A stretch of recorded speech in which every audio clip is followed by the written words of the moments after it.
แม่เพิ่นว่า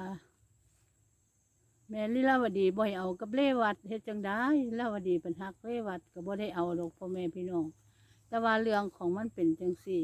ลีลาวดีก็คิดฮอดคิดถึงเฮ็ดจังได๋เนาะพ่อแม่พี่น้องฉันก็สิล่ำลองเบิ่งเนาะค่ะเนาะจะฮอดตอนไหนล่ะหวัดดีค่ะ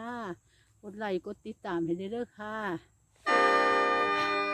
แม่เพิ่นหายเพิ่นยากจักสิเฮ็ดจังได๋แล้วนี่ล่ะเนาะยามแม่เราได้ยินมันด่าเว้าหนักในสวงคือหินทวงแม่นางเอ๋ยแม่นางเอ๋ยแล้วว่าดีเป็นห่วงเลวตาถาดใจแม่แห่งมาน้อยจมให้ขันวนบุญคุณสมองอีแม่เอ๋ยและเลวัดเอ๋ยทุกบ่มีพี่น้องพ่อแม่สิอาศัยโนพี่น้องทุกบ่มีเฮือนซานมากากกำทำจางลาวดีน้องนางคิดเห็นความดีอายมาทำงานลุกประถากละพี่เอ๋ยและพี่นางเอ๋ยฝากบ่แปรเป็นผื่นข้าวหน่อยหนึ่งก็หายและแม่เป็นนางยังนี่เที่ยวดามันเป็นเรื่องของฉันหัวใจไผใจมันสิหักไผก็ทำได้และนางบ่ได้สนใจในศักดาภูมิสันทุกกับคนคือกันบ่เลือกสันภูมิต่ำและแม่นางเอ๋ยแล้วจะบุพเพกรรมสันติวาสเก่าสร้างสิพ่อได้กันห่วงไผทุกหรือมีไผบ่เลือกเกิดได้แม่บ่หำฮ้อนคิดโนแม่โนและแม่นางเอ๋ยความหักนี่มันบ่มีลมแดนมาคิดกันขวางกันและแม่คิดน้ำตัวสัญญาณลูกจนทนหายอนาการก็จริงอยู่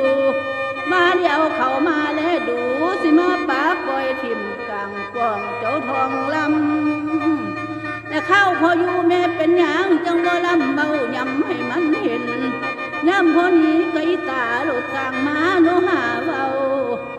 ลูกนี่คิดน้ำเขาว่าเดี๋ยวมาเลี้ยงดูแลโนลิงลำแม่นางเอ๋ยและแม่นางเอ๋ยและปากแม่เป็นสินธรรมแต่หัวใจโคตรท้อเที่ยวหาคอหยับยำและแม่นางเอ๋ยความดีนี่มันสิตกปากน้ำไผกระจมทำหาหอมมาลาพันแนวกินสุคนพันตนยังบ่ทอหอมค้อนเหม็นมาลาดวงใหม่ละโพยพายสับปะทิงของใดเหม็นอยู่ในดินวัดตะวนโลกกว้างบ่เหม็นรวมทอกินคนและแม่นางเอ๋ยและนี้ไปใส่กระบ่พ้นยังถือกินคนเหม็นบ่อยากเห็นของมันหลีกเหมือนไหมก็ยังพอและซื้อว่าหอมคนนี้ไก่ไปใส่อยากเห็นหน้าพันไปดินกุลาก็อยากเอิ้นอยากข้าวซื้อมนุษย์ตาขาวขันได้กินได้นั่นแล้วนั่นก็ว่าดีลีลานางเกิดมาในสัตว์นี้ขอแผ่เมตตาจิตดอกขอเอ๋ยและพ่อแม่เอ๋ยหากว่าเป็นคนซ้ายก็เป็นผัวก็เป็นมิตรบ่เกียรติสร้างล้างเอา